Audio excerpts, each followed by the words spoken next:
నమస్కారం, welcome to I dream. ధర్మ మార్గం విత్ విజిత కార్యక్రమానికి స్వాగతం. ప్రస్తుతం మనతో పాటు ఉన్నారు సుప్రసిద్ధ జ్యోతిష్య వాస్తు పండితులు బ్రహ్మశ్రీ నాయకట్టి మల్లికార్జున శర్మ గురువు గారు. ఇప్పుడు వారితో మాట్లాడి మరిన్ని విషయాలు తెలుసుకుందాం. నమస్కారం గురుగారు. నమస్కారం గురుగారు, మనుషులందరూ ఒకేలా ఉండరు, మనస్తత్వాలు ఒకే రకంగా ఉండవు. కొంతమంది చాలా పైకి వస్తూ ఉంటారు, కొంతమంది ఎక్కడున్నారో అక్కడే ఉండిపోతుంటారు. అంటే ఎన్ని ప్రయత్నాలు చేసినా విఫలం అవుతూ ఉంటాయి. ఇంకా వీడెప్పటికీ బాగుపడడేమో అని అనిపిస్తూ ఉంటుంది. ఎందుకు ఇలా ఉంటుంది అంటే అది వాడి మిస్టేకా లేదంటే గ్రహాల యొక్క పరిణామాలా, ఏమనుకోవచ్చు గురుగారు? తప్పకుండా అమ్మ. ఓం శ్రీ గురుభ్యో నమః. ఓం శ్రీ మాత్రే నమః. శృంగేరి కంచి పీఠాధిపతులకు సాష్టాంగ నమస్కారం చేస్తూ మనస్తత్వ శాస్త్రాన్ని మనం మొదలు పెడదాం. సైకలాజికల్ అంటే సైకాలజీ అనేది చాలా మోస్ట్ ఇంపార్టెంట్ సబ్జెక్ట్. అన్ని సబ్జెక్టుల కల్లా మ్యాథమెటిక్స్ ఎంత గొప్ప సబ్జెక్టు, సైకాలజీ కూడా అంత సబ్జెక్టు, మంచి సబ్జెక్టు. అయితే సైకాలజీలో టోటల్లో 193 దేశాల్లో ఉండే ప్రజలు చాలామంది విఫలమైపోయారని చెప్పుకోవచ్చు.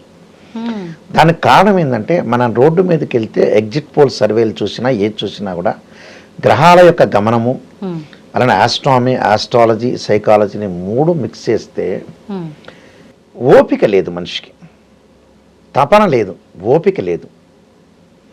ఒక వ్యక్తి చెబుతాడు ఎగ్జాంపుల్, మా అల్లుడు చాలా మంచివాడండి, ఏమీ తాగడు, ఏ వ్యసనాలు లేవు, చాలా ఉత్తముడండి, కానీ ఏం పని చేయకుండా ఇంట్లో కూర్చుంటాడండి అంటాడు. అదే కదా అసలైన విషయం అదే. అంటే అసలైన విషయం అదే. ఇక్కడ ఏం జరుగుతుందనంటే మనిషిలో సైకాలజీలో ఒక వ్యక్తి ఒక స్థాయికి వెళ్ళంగానే గర్వపడటం, అతను ఏందో 500 సంవత్సరాలు బ్రహ్మానందం చెప్పినట్టుగా 500 సంవత్సరాలు బతుకుతున్నాడని అనుకోవటం.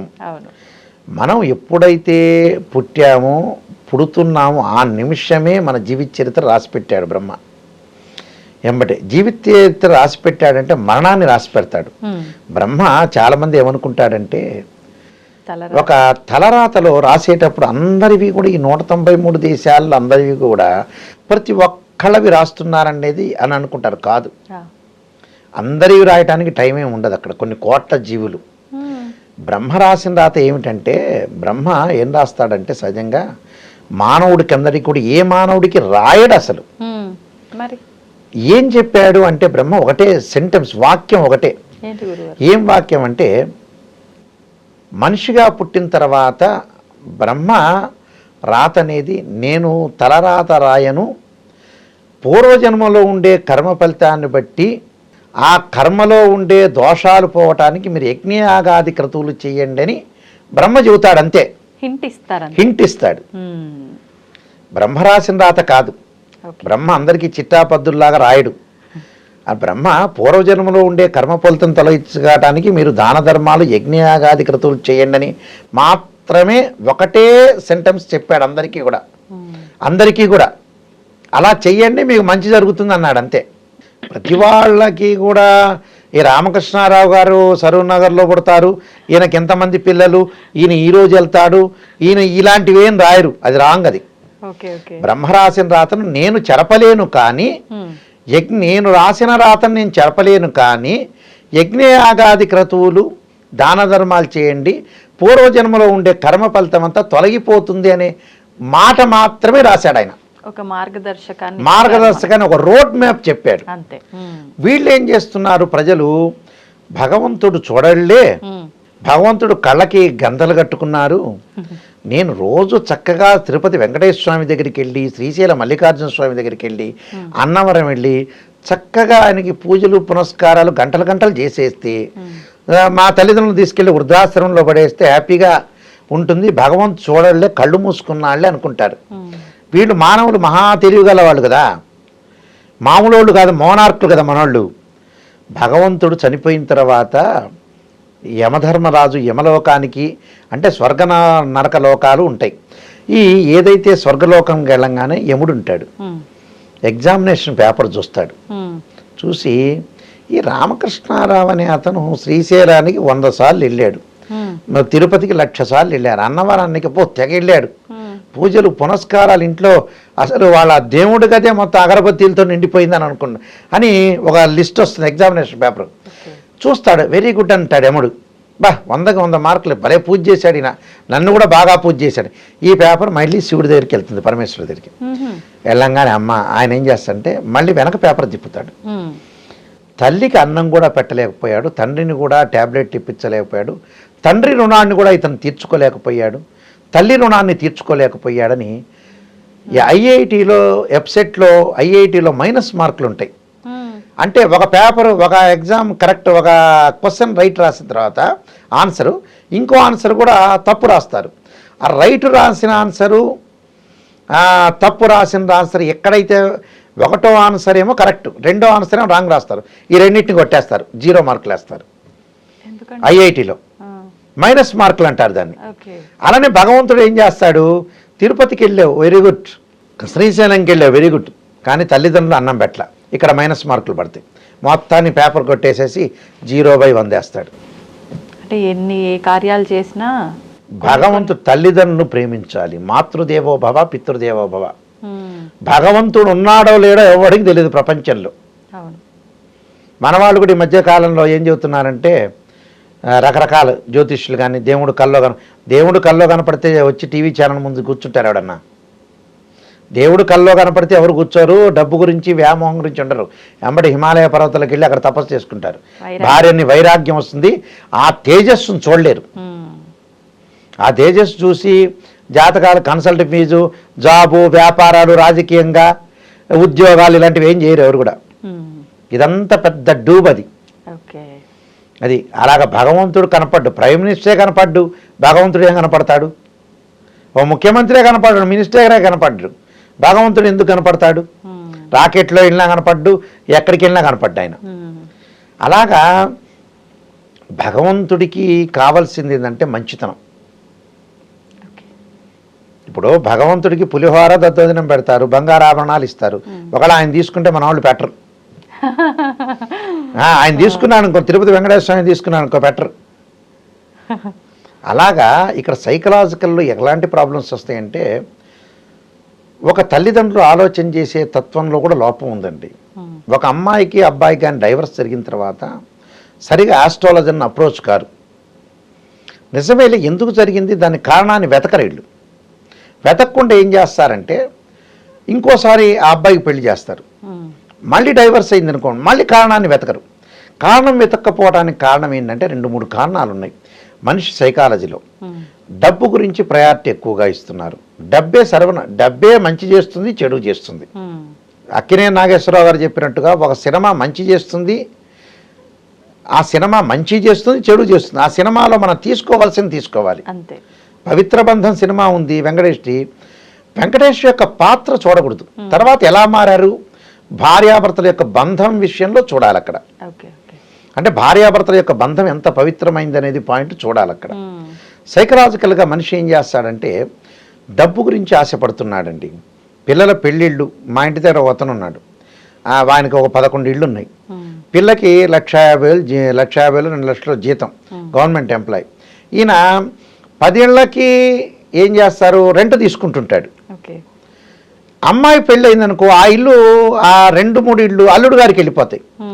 నేను రోజు కూడా ప్రతి నెల రెంట్ తీసుకోపోతానని ఆ అమ్మాయి యొక్క పెళ్లి చేయకుండా ఆగిపోయిన తండ్రి ఉన్నాడు.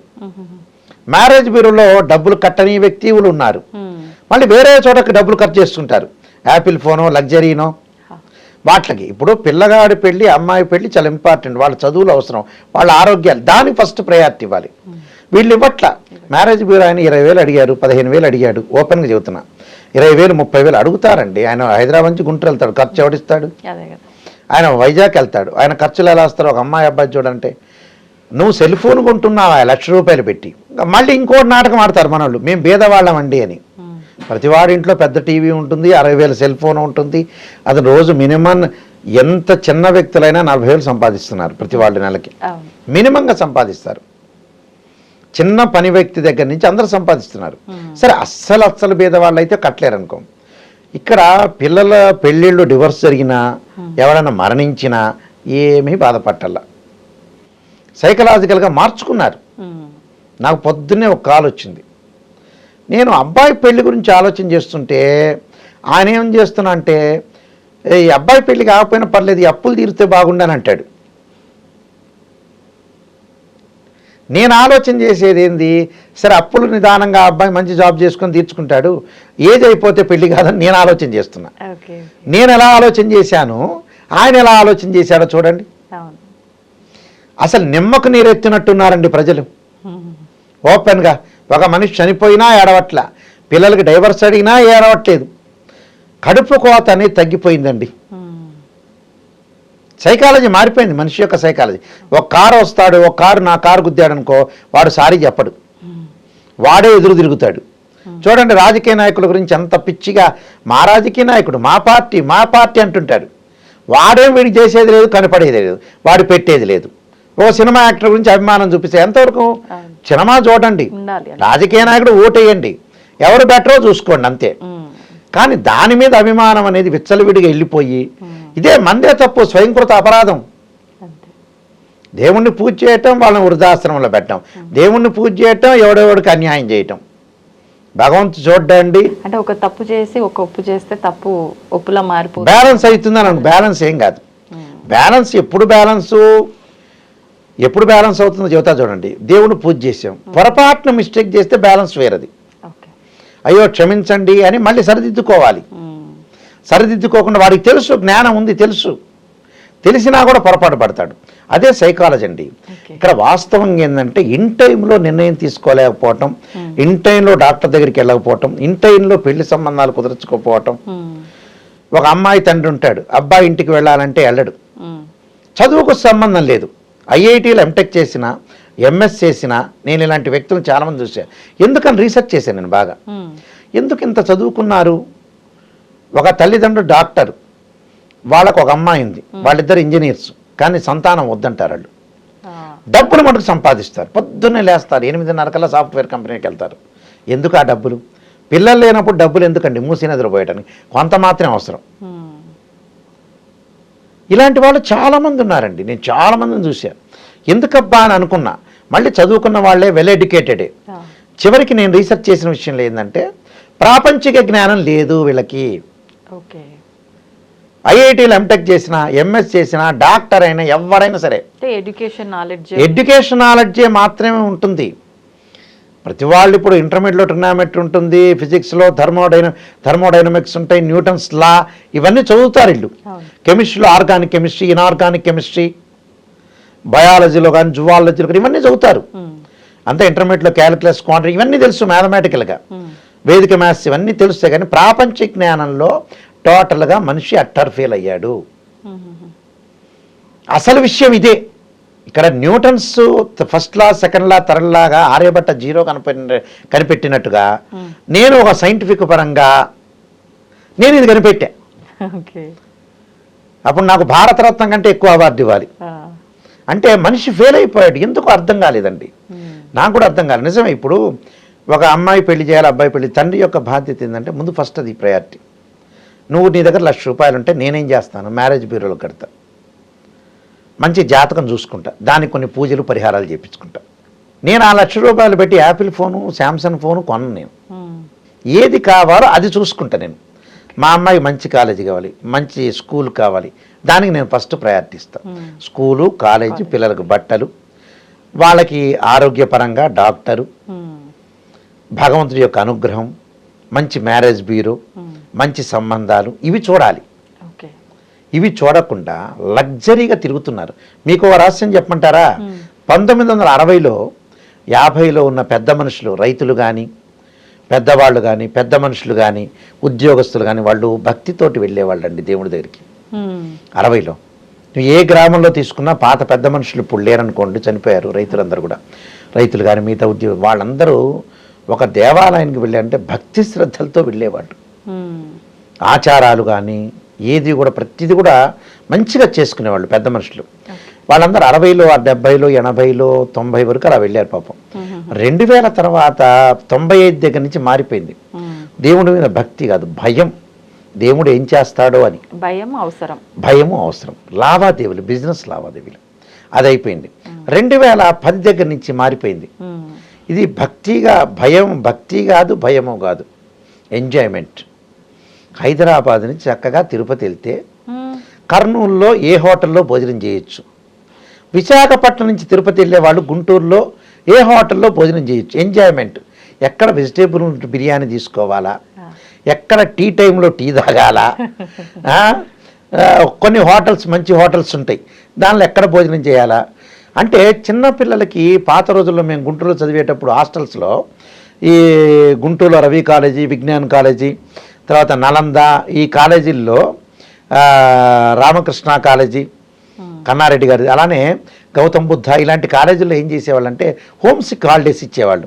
అభ్యుదయ కాలేజీ లాంటి వాటిలో హోమ్ సిక్ హాలిడేస్ అంటే పిల్లలు పాపం చాలా రోజుల నుండి తల్లిని తండ్రి చూడలేదు, బెంగ పెట్టుకునేవాళ్ళు. వీళ్ళు హైదరాబాదుని బోరు కొట్టి బెంగ పెట్టుకున్నట్టుగా తిరుపతికి వెళ్ళటానికి కారణం అదే.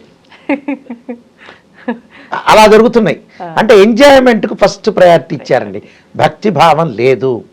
ఒక ట్రిప్పు లాగా మా విషయాలన్నీ వింటారు, మేము చెప్పే ఆధ్యాత్మిక ప్రసంగాలు, చాగంటి గారు చెప్పేవి, తర్వాత గరికపాటి ఆయన చెప్పేవి, స్వామివేద షణ్ముఖ శర్మ చెప్పి ఇవన్నీ వింటారు, ఈ చెవిలో వింటారు, ఈ చెవిలో వదిలిపడేస్తారు. అంతే, అది ప్రతిదీ వింటారండి. వింటం మాత్రమే శ్రవణానందం అంటారు. ఆనందిస్తారు, ఆస్వాదిస్తారు. మన పని మనదే, అలా ఉంటుంది. ప్రజల యొక్క నాడీ శాస్త్రం అంతేనండి. ప్రజలు మార్పు జరగటం చాలా జరగదు. నువ్వు ఎంత చదువుకున్నా, ఎంత నాలెడ్జ్ వచ్చినా, ఒకళ్ళు ఇంగ్లీష్ మాట్లాడగలుగుతారు, తమిళం మాట్లాడగలుగుతారు, కానీ ప్రాపంచ జ్ఞానం మటుకు రోజు రోజుకి దిగజారటం మటుకు గ్యారంటీ. ప్రపంచంలో ఉండే జ్ఞానం మనకు తగ్గుతుంది. అసలు జ్ఞానం దొరకట్ల వీళ్ళకి. అసలు జ్ఞానంలో టోటల్లీ ఫెయిల్ అయ్యారు. నేనేమనుకున్నా అంటే భగవంతుడు సృష్టి అలా పెడితేనే వీళ్ళందరూ మంచి వాళ్ళు అయితే ఎలాగ సమాజంలో చెడ్డవాళ్ళు కూడా ఉండాలిగా, బ్యాలెన్స్ చేయటం. అందువల్ల ఇలాంటి వాళ్ళు తయారవుతున్నారు అనిపిస్తుంది నాకు. అదమ్మా. ధన్యవాదాలు గురుగారు. నమస్కారం అండి. And for more videos, please subscribe to iDream. Please subscribe to iDream. Please subscribe iDream. And please subscribe to iDream. For more videos, subscribe to iDream. please like, share and subscribe to the channel. Congratulations, iDream. Subscribe to iDream. Subscribe to iDream. So subscribe to iDream Media. iDream ki iDream team andarki huge congratulations. Please subscribe iDream Media. Please subscribe to iDream. Subscribe iDream. Please subscribe to iDream. iDream అంటే నా కళల channel subscribe చేసుకున్న నోరు తిరుగుతలేదు, మీరైతే గంట గుర్తు కొట్టండి. For more such videos, please subscribe to iDream. Subscribe to iDream. Please subscribe to iDream. Please subscribe iDream Media. Please do subscribe to iDream. Please subscribe to iDream Media. For best entertainment and information, please subscribe iDream. And don't forget to subscribe to iDream.